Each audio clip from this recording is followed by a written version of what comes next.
തുടക്കത്തിലായിരിക്കും. Sir, എന്താണ് സാധാരണയായി നമ്മൾ ഒരു ചികിത്സാ രീതി ഇതിൻ്റെ?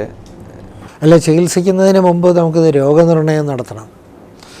ഏത് ആളാണെങ്കിലും ഇതൊരു ചികിത്സാ വീക്ഷണത്തിലൂടെ നമ്മൾ നോക്കുമ്പോൾ അത് ഒരു കെമിക്കൽ ഡിപ്പെൻഡൻസ്, ആൽക്കഹോൾ ഡിപ്പെൻഡൻസ് ആണോ, ടൊബാക്കോ ഡിപ്പെൻഡൻസ് ആണോ, ഗാംബ്ലിംഗ് എന്താണ് എന്നുള്ളത് ആദ്യം ഒരു രോഗനിർണയം നടത്തുക എന്നുള്ളത്.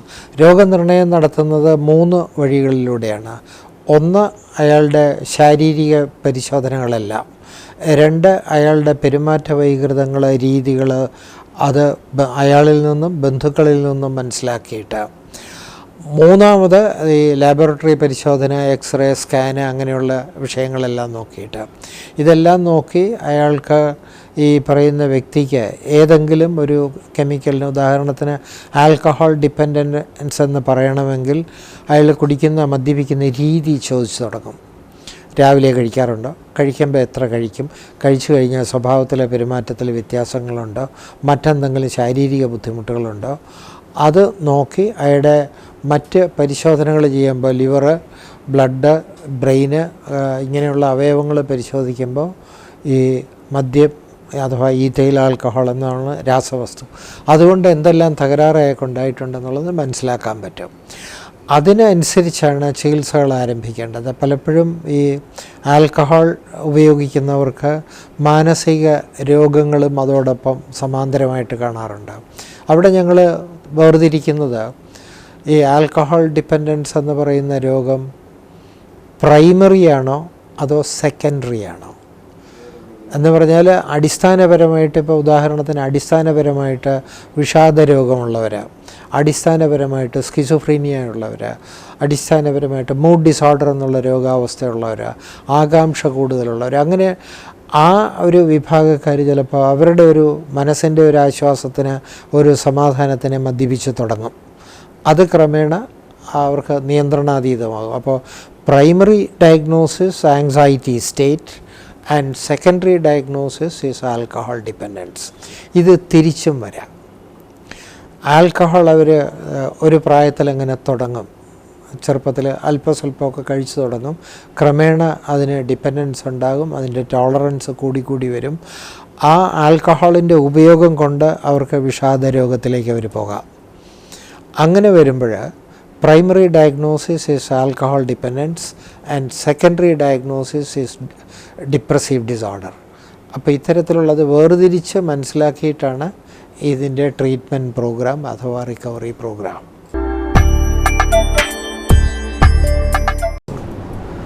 സർ, അപ്പോൾ എന്തൊക്കെയാണ് ആ ട്രീറ്റ്മെൻറ്റ് പ്രോഗ്രാംസ് നമ്മൾ ഇതിലുള്ളത്? ഇതിൻ്റെ ട്രീറ്റ്മെൻറ്റ് പ്രോഗ്രാം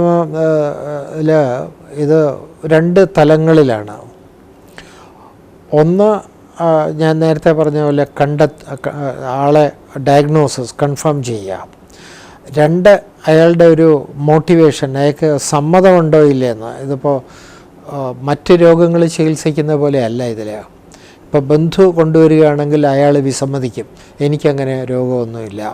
അല്ലെങ്കിൽ പോലീസ് സ്റ്റേഷനിൽ നിന്ന് റെഫർ ചെയ്യുന്നതാണെങ്കിൽ എനിക്കങ്ങനെ രോഗമില്ല എന്ന് രോഗി പറഞ്ഞു എന്ന് വരും. അപ്പോൾ ആദ്യം ഇത് കണ്ടെത്തിയാൽ മാത്രം പോരാ, അയാളുടെ മോട്ടിവേഷൻ ലെവൽ എത്രയുണ്ടെന്ന് അസസ് ചെയ്യണം.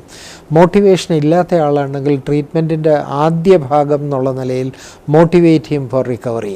ഇതിൽ നിന്ന് നിങ്ങൾ രക്ഷപ്പെടേണ്ടത് ആവശ്യമാണ് എന്നുള്ളൊരു മെസ്സേജ് അയാൾക്ക് കൊടുക്കുകയും അയാളുടെ സഹകരണം തേടുകയാണ് ആദ്യഘട്ടം.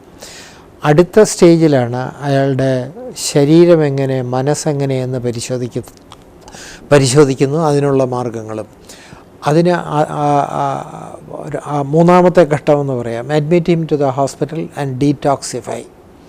ആശുപത്രിയിൽ അഡ്മിറ്റ് ചെയ്യുന്നത് എന്തിനാണെന്ന് ചോദിച്ചാൽ, പല ആളുകൾക്കും ഈ കെമിക്കൽ ഡിപ്പെൻഡൻസ് ഉള്ളവർക്ക്, ആൽക്കഹോൾ ഉപയോഗിക്കുന്നവർക്കാണെങ്കിലും മറ്റ് ഡ്രഗുകൾ ഉപയോഗിക്കുന്നവർക്കാണെങ്കിലും പിന്മാറ്റ ലക്ഷണങ്ങളുണ്ടാകും. ആ പിന്മാറ്റ ലക്ഷണങ്ങൾ ഉണ്ടാകാതിരിക്കാനും അഥവാ പിന്മാറ്റ ലക്ഷണങ്ങൾ ഉണ്ടാകുകയാണെങ്കിൽ അതിൻ്റെ ഗുരുതരത്വം കുറയ്ക്കാനുമാണ് ഹോസ്പിറ്റലിൽ അഡ്മിറ്റ് ചെയ്ത് മരുന്നുകൾ സ്റ്റാർട്ട് ചെയ്യേണ്ടി വരും. ആ ആശുപത്രി അഡ്മിറ്റ് ചെയ്ത് അതിനുള്ള മരുന്നുകൾ സ്റ്റാർട്ട് ചെയ്യുന്നതോടൊപ്പം തന്നെ ശരീരത്തിലുള്ള മദ്യത്തിൻ്റെ ആണെങ്കിലും ഏത് കെമിക്കലിൻ്റെ ആണെങ്കിലും ലെവല് കംപ്ലീറ്റ് അത് പുഷ് ചെയ്യുക, അല്ലെങ്കിൽ ഫ്ലഷ് ചെയ്യുക എന്ന് പറയാം. ആ തരത്തിൽ ശരീരം ക്ലീനാക്കി എടുത്താൽ അയാളുടെ രക്തവും അയാളുടെ തലച്ചോറും എല്ലാം ക്ലീൻ ആവുള്ളൂ. ആ ഡീറ്റോക്സിഫിക്കേഷൻ അഥവാ ക്ലെൻസിങ് പ്രോസസ്സ് കഴിഞ്ഞിട്ടാണ് ശരിക്കും ഡയഗ്നോസിസ് റീകൺഫേം ചെയ്യണം. ആ ഡയഗ്നോസിസ് റീകൺഫേം ചെയ്തതിന് ശേഷമാണ് അയാളുടെ കറക്റ്റായിട്ടുള്ള ട്രീറ്റ്മെൻറ്റ് പ്രോഗ്രാം അഥവാ മെഡിക്കേഷൻ ആരംഭിക്കുകയും അതോടൊപ്പം തന്നെ കൗൺസിലിങ്ങും. അപ്പോൾ ഇതിൽ ആദ്യം കണ്ടെത്തുക, മോട്ടിവേറ്റ് ചെയ്യുക, ഡീറ്റോക്സിഫൈ ചെയ്യുക, രോഗനിർണയം നടത്തുക, തുടർന്ന് മരുന്നുകളും കൗൺസിലിങ്ങും ആരംഭിക്കുക. ഇത് ഒരു ഭാഗമാണ്. ഇനി ഇതിൻ്റെ ആൻസിലറി ആയിട്ട് ഇതിനോടൊപ്പം വേണ്ടത് ഇത്തരത്തിലുള്ള ആളുകളെ ചികിത്സിക്കണമെങ്കിൽ അവരുടെ സമ്മതവും സഹകരണവും മാത്രം പോരാ, ബന്ധുമിത്രാദികൾ വേണം. അപ്പം ബന്ധുമിത്രാദികളുടെ ഒരു സഹകരണം തേടുക, അവരെ കൂടെ ഇതിൽ ഇൻവോൾവ് ചെയ്യിക്കുക, അതും വളരെ പ്രധാനമായിട്ടുള്ളൊരു കാര്യമാണ്. അവർ സഹകരിക്കാത്ത ആളുകൾ കാണും, ബന്ധുക്കൾ.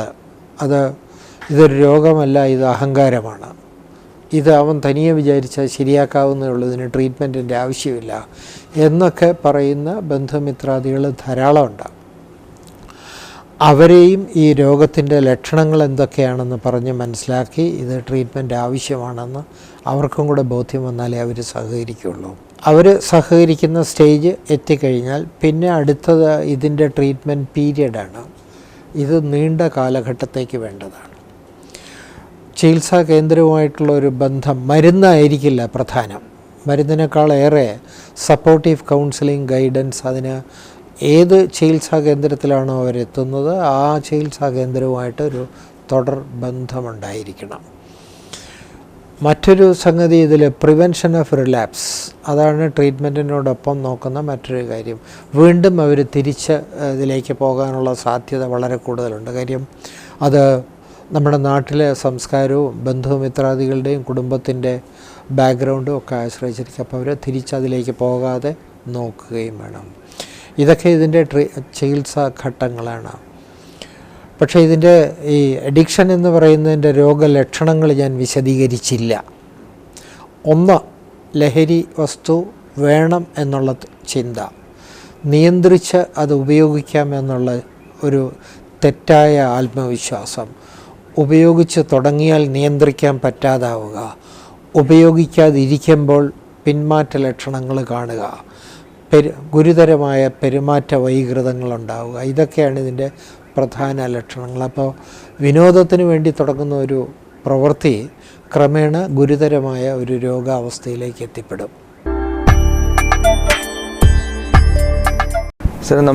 സാർ പറഞ്ഞല്ലോ, നമ്മൾ ആദ്യം ഹോസ്പിറ്റലിൽ ഒന്നൊരു ഡീടോക്സിഫിക്കേഷൻ പ്രോഗ്രാം, പിന്നെ അത് കഴിഞ്ഞിട്ട് നമ്മൾ പിന്നെ ഹോസ്പിറ്റലിൽ നിന്ന് മാറി വീട്ടിലൊരു എൻവയൺമെൻറ്റിലേക്ക് പേഷ്യൻറ്റിനെ വിടുകയാണ്, ഇടയ്ക്കിടയ്ക്ക് ഫോളോ അപ്പ് ചെയ്യുന്നതാണ് ഹോസ്പിറ്റൽ. അപ്പോൾ സാർ, നമ്മൾ വീട്ടിലെ ആൾക്കാർ എന്താണ് കൂടുതലായിട്ട് പേഷ്യൻ്റുമായിട്ട് ഈ മോട്ടിവേറ്റ് ചെയ്യുകയാണോ, അതെന്താണ് അവർ ചെയ്യേണ്ട കാര്യങ്ങൾ? ഞാനത് സൂചിപ്പിച്ചിരുന്നു. ബന്ധുവിൻ്റെ ഒരു സഹകരണം ഇതിന് ആവശ്യമാണ്. പക്ഷേ സഹകരിക്കുന്ന ബന്ധുക്കളുമുണ്ട്, സഹകരിക്കാത്ത ബന്ധുക്കളും ഉണ്ടാകും. അവിടെയാണ് ഫസ്റ്റ് സ്റ്റേജ് സെക്കൻഡ് സ്റ്റേജിൽ മോട്ടിവേഷൻ എന്ന് പറഞ്ഞു. അയാൾക്ക് മോട്ടിവേഷൻ ഉണ്ടെങ്കിൽ, ഈ അഡിക്ഷൻ ഉള്ള ആളിന്, മദ്യപാനാസക്തി ഉള്ള ആളിന് മോട്ടിവേഷൻ ഉണ്ടെങ്കിൽ ബന്ധു സഹകരിച്ചില്ലെങ്കിലും അയാൾ റിക്കവർ ചെയ്യും. ബന്ധുവിന് ഇതിന് വലിയ റോളൊന്നും ഇല്ല എന്നുള്ളതാണ് വാസ്തവം. പക്ഷേ സഹകരിക്കുകയാണെങ്കിൽ നല്ലതാണ്. അതെ, പനിയുള്ള ആൾ മഴ നനയരുത് എന്ന് പറയാറുണ്ടല്ലോ, അതുപോലെ ബന്ധു സഹകരിക്കുകയാണെങ്കിൽ നല്ലതാണ്. ഇപ്പോൾ സഹകരിക്കാത്ത ബന്ധുക്കളുണ്ട് എന്ന് വിചാരിച്ച അവർ സഹകരിച്ചില്ല എന്നുള്ള അതുകൊണ്ട് വീണ്ടും മദ്യപിക്കണമെന്നോ ലഹരി സാധനങ്ങൾ ഉപയോഗിക്കണമെന്നില്ല. സാർ, എന്താണ് നമ്മൾ ഈ ഒരു എന്തെങ്കിലും അഡിക്റ്റഡ് ആകുമ്പോൾ എന്താണ് സാർ ലോങ് ടേം ആയിട്ട് നമ്മൾ എഫക്ട്സ് ഉണ്ടാകുന്നത് സാധാരണയായി? ഇത് രോഗത്തിൻ്റെ എഫക്റ്റാണോ അതോ ചികിത്സ? എന്താ രോഗത്തിൻ്റെയും? രോഗം ഇതാണ്, ഇത് ഈ ലഹരി സാധനങ്ങൾ ഉപയോഗിച്ച് തുടങ്ങുമ്പോൾ തലച്ചോറിൻ്റെ പ്രവർത്തനം മാറും, തലച്ചോറിൻ്റെ ഘടന മാറും. തലച്ചോറെന്ന് പറയുന്ന അവയവമാണ് മനുഷ്യൻ്റെ ചിന്തകളുടെ സ്ഥിരാകേന്ദ്രം. അപ്പോൾ ഈ മദ്യം അല്ലെങ്കിൽ മയക്കുമരുന്നുകൾ അല്ലെങ്കിൽ മറ്റ് ലഹരി വസ്തുക്കൾ ഉപയോഗിക്കുന്ന ആളുകൾക്ക് അത് ഉപയോഗിച്ച് തുടങ്ങുമ്പോൾ അവരുടെ തലച്ചോറിൻ്റെ ഘടന മാറും, തലച്ചോറിൻ്റെ പ്രവർത്തനം മാറും. ആ ഉന്മാദാവസ്ഥ, ആ സന്തോഷാവസ്ഥയോട് അവർക്ക് കഠിനമായ വിധേയത്വം അഥവാ താല്പര്യം തോന്നിത്തുടങ്ങും. ഇന്ന് ഒരു